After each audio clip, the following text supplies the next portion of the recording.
Hello, हाय, मैं बोल रहा हूँ। कैसी हो? सुनो, मुझे तुमसे कुछ कहना है। हेलो। आई लव यू सरगम। तो बाबा लोग, आज अपन बात करने वाले हैं ऐसी पिक्चर के बारे में जो कि है भाई दीवानगी, जिसमें बहुत तगड़ी दीवानगी हो गई है। अरे तो क्या करूँ, नहाऊं? और इस पिक्चर में अपने को देखने को मिलेगा अपना favourite Vimalu boy who is playing the psycho character. आज के बाद उसे डराया या धमकाया तो चीर के रख दूंगा। अबे गधे। तो ऐसे साइकोस हमारी जिंदगी में जरूर एक न एक बारी आते ही हैं, जिससे मुझे याद आया जब मैं 11th क्लास में थी तो एक मेरा बॉयफ्रेंड था उस टाइम पे, जो मेरे घर में आके अपने स्कूल की टाई से ही फांसी लगा रहा था। वो दिन मैं आज तक नहीं भूल पाई कभी भी जिंदगी में भाई, और वो भी मेरे मम्मी पापा के बेडरूम में भाई, ये नहीं कि मेरे बेडरूम में लगा ले। वो तो जैसी जिसकी सोच। तो इस मूवी में भी हम भी ऐसे ही साइको के बारे में बात करने वाले हैं। तो फटाफट से शुरू करते हैं इस वीडियो को बिना ज्यादा किसी चैनल से पैपे के। और यार सब्सक्राइब भी कर लिया करो, बाकी तो तुम्हारी अपनी अपनी मर्जी है ना। और तो तुम्हें पता ही है कि भैया एंड सजेशंस के लिए मेरा और रोस्टेड दोनों का इंस्टाग्राम का प्रोफाइल नेम तुम लोगों की स्क्रीन पर है। तो चलिए शुरू करते हैं। Now there is this famous singer Sargam, और ये बहुत बड़ी स्टार है, इतनी बड़ी सिंगिंग सेंसेशन है, इसके पीछे आधा देश पागलों की तरह पड़ा हुआ है, कुत्तों की तरह। और ये बंदी ऐसे बिना सिक्योरिटी के घूम कैसे रही है भाई, मुझे तो ये समझ नहीं आ रहा। और सिक्योरिटी के नाम पे इसके साथ ये बंदी घूमती है। ये बंदी भाई जिसके कोई रैपट भी मार जाए ना तो ये चिल्लाने के अलावा कुछ कर भी नहीं पाएगी वहाँ पे खड़े पैर। तुम आई एम सॉरी आंटी, आप मुझे कुछ कह रही थी। नहीं। नाउ दिस गाने वाली मेक्स अ न्यू फ्रेंड, जो पहली बार इसको डेट के लिए भरे मेले में ले जाता है झूले झूलवाने के लिए, अगेन विदाउट एनी सिक्योरिटी। वाह, अरे देखना, ये सरगम है। सरगम दिखती है तेरे को? वैसी लगती है, सरगम नहीं है। कोई बात नहीं, हम तो हैं। हाँ भाई, तूने बोल दिया और उन सब ने मान भी लिया है ना भाई। या तो ये जो मेले में लोग आए हुए हैं ये सब ढक्कन है, या फिर ये मूवी वाले मिलके ये सारे मिलके हमको पागल बना रहे हैं, मादर के बच्चे। और इतना ही नहीं, ये गाने वाली का एक बचपन का दोस्त होता है विच इज विमलू बॉय, अपना साइको तरंग,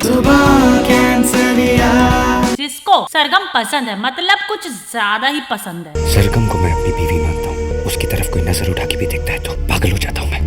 और ब्रो, सबसे मजे की बात तो ये है कि दिस बेचारी गाने वाली सरगम हैज नो फकिंग आइडिया एक धेले भर का भी कि विमलू बॉय उसको पसंद भी करता है। इसमें बोलने की क्या जरूरत है, प्यार जाहिर नहीं किया जाता, महसूस किया जाता है। आप कहाँ के ज्ञानी बाबा? अब ये विमलू इतना क्रेजी होता है गाने वाली बंदी के लिए, जब उसको पता चलता है कि सरगम को उसके बॉस ने छेड़ दिया, उससे जबरदस्ती करने की कोशिश की, तो भैया विमलू बॉय के तो माथे से ही विमल वाला लाल पसीना छूटने लग जाता है और सीधा जाके उस बॉस की गांड फाड़ देता है। इतनी गंदी वाली की बॉस इस दुनिया से ही निकल लेता है। और ये सब विमलू बॉय ने क्यों किया? मैं उसे रोते हुए नहीं देख सकता, काट डाला साले को, चीर के रख दिया। 56 वार किए, 56, बहुत कमीना था। He is crazy, he is absolutely mad. Now Vimalu boy gets into trouble which is legal trouble, पर कोर्ट में स्प्लिट पर्सनालिटी की मस्त एक्टिंग करके सलाखों से रिहा भी हो जाता है बंदा। पुलिस ने रंगे हाथों गिरफ्तार कर लिया था। इस बीमारी का सहारा नहीं लेता तो क्या करता? बड़े बूढ़े कहते हैं ना, कोई भी ज्ञान कभी जाया नहीं जाता। Yes, exactly. साली बरसों पहले गांव की लाइब्रेरी में एक किताब पढ़ी थी स्प्लिट पर्सनालिटी पे, कहाँ जाके काम आई। बहुत चालू चीजें। अब on the other hand that गाने वाली बंदी and her new lawyer friend starts dating each other. फिर ये बंदा विमलू के केस भी लड़ता है, ऊपर से फ्री में बंदा फिर उसको जितवा भी देता है। इतना सब करने के बाद विमलू उल्टा उस लॉयर को ही धमका के निकल लेता है भाई।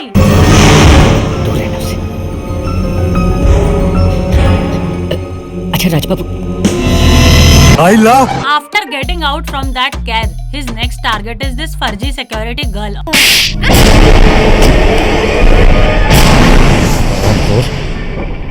बेवकूफ बनाती है। और इस बंदे ने अभी अभी इसको धमकाया है और फिर उसको कह रहा है चलो मिठाई खा के फिर से दोस्ती कर लेते। लो। पागल है क्या?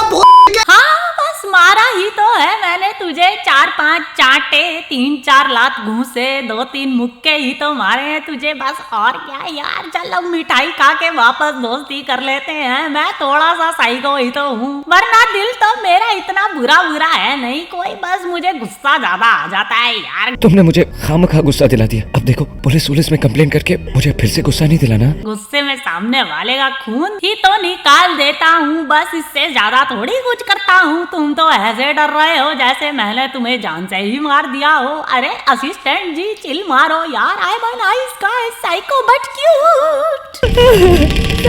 और यार एक बार ना विमलू का प्रपोज करने का स्टाइल तो देख लो यार, मतलब लड़के लोग कितनी प्लानिंग प्लॉटिंग, इतना सोच विचार करके किसी को एकदम डर के ऐसे नर्वस होके प्रपोज करते हैं। और यहाँ ये विमलू बॉय ने एकदम से ही बिना कुछ ज्यादा दिमाग पे जोर लगाए जो आया आइडिया उस टाइम भाई के दिमाग में वो ही कर डाला। एकदम हाथ में जो भी प्रॉप था उसी का इस्तेमाल करते हुए एकदम इम्प्रोवाइज कर दिया भाई सीन को। खड़े पैर सीधा फटाक दिनी से मुंह पे प्रपोजल फेंक के मार दिया भाई। तुम मुझसे प्यार करती हो कि नहीं? उसको सांस तो लेने देवे। फट गई है उसकी। मतलब यार वाह, ये हुई ना बात, इसको कहते हैं प्रपोजल। ऐसे कोई प्रपोज करेगा तो बंदी कैसे हाँ नहीं करेगी, है ना? मतलब इतना रोमांटिक प्रपोजल है यार, वाह यार क्या मजा आ गया भाई देखकर इसको तो। राइट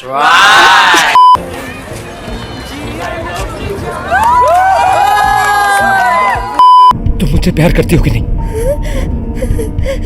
अब ऑब्वियसली ऐसे प्रपोजल से कौन हाँ करेगा, है ना? Finally Sargam also gets to know कि यार अरे भैया ये कसम से जायको है भाई, इससे तो पीछा छुड़ाना पड़ेगा मेरा, वरना तो जीना खराब कर देगा ये बंदा। जबकि वो वकील दोस्त ने कब से इसको बहुत पहले से बताने की कोशिशें कर रखी हैं कि भैया वो आदमी पागल है, इससे बात करना बंद कर दे, जीना हराम हो जाएगा वरना। पर नहीं, इस सरगम के भी तो चुल थी ना कि ये मेरे बचपन का दोस्त है, वो ऐसे नहीं कर सकता, मेरा विमलू अच्छा लड़का है, उसका दिमाग बिल्कुल ठीक-ठाक है, उसके बारे में कुछ उल्टे सीधे मत बोलो, तुम ही तरंग को लेकर तुम्हें कोई बहुत बड़ी गलतफहमी हुई है, वो ऐसा बिल्कुल ही नहीं है। और मैं ये नहीं समझ पा रहा हूँ कि तुम मुझ पर विश्वास क्यों नहीं कर रही हो। पर मैं ये कैसे मान लूं राज की? मत मान माँ। बचपन से जानती हूँ मैं तरंग को राज। जान से भी मार सकता है तुम्हें। क्या कैसी बातें कर रहे हो राज? मैं क्या झूठ बोल रहा हूँ तुमसे? हाँ, अब भाई ये साइको विमलू भी इस सरगम के पीछे इसलिए इतना क्रेजी था क्योंकि जब सरगम बचपन में गांव में रहती थी तब इसके बाप ने और उस साइको विमलू के बाप ने वादा किया था कि बड़े हो गए इन दोनों की शादी करा देंगे। मन्ने तो ये लागे है कि थारी छोरी और मारा छोरा दोनों एक दूसरे के लिए ही बने। पर ब्रो कुछ टाइम के बाद तो सरगम अपने वहाँ से कट ली भाई, खानदान वगैरह सब उठा के गाँव छोड़ छाड़ के लोग शहर वहर में बस गए आके। फिर अलग होना पड़ा हम दोनों को। शहर में उसके पिताजी की नौकरी लग गई थी। पर बेचारा विमलू, मैं उसे अपनी पत्नी मानता हूँ। हाँ तो एंड में कुछ नहीं, विमलू बॉय बंदी को किडनैप करके पुरानी हवेली में ले जाता है और वहाँ जाके अपनी बंदी बोलती है कि भाई मैं तो तुझसे प्यार नहीं करती, मैं तो वकील से प्यार करती हूँ। तो विमलू का दिमाग के तार हिल जाते भाई फिर से, और वो फिर चटक जाता है। पागलपन है तेरा। पागलपन नहीं, दीवानगी है, दीवानगी। क्या कहा था तुमने? तुम्हारी जिंदगी में अब राज आ गया, अगर राज ही न रहे तो।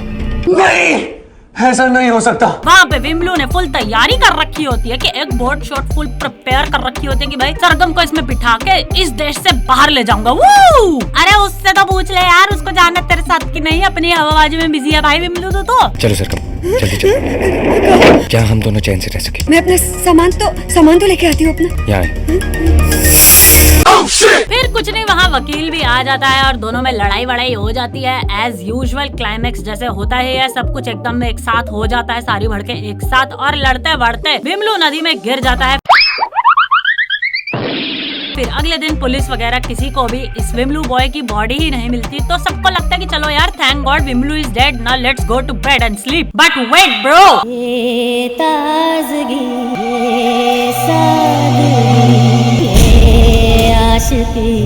ये फिर आ गया।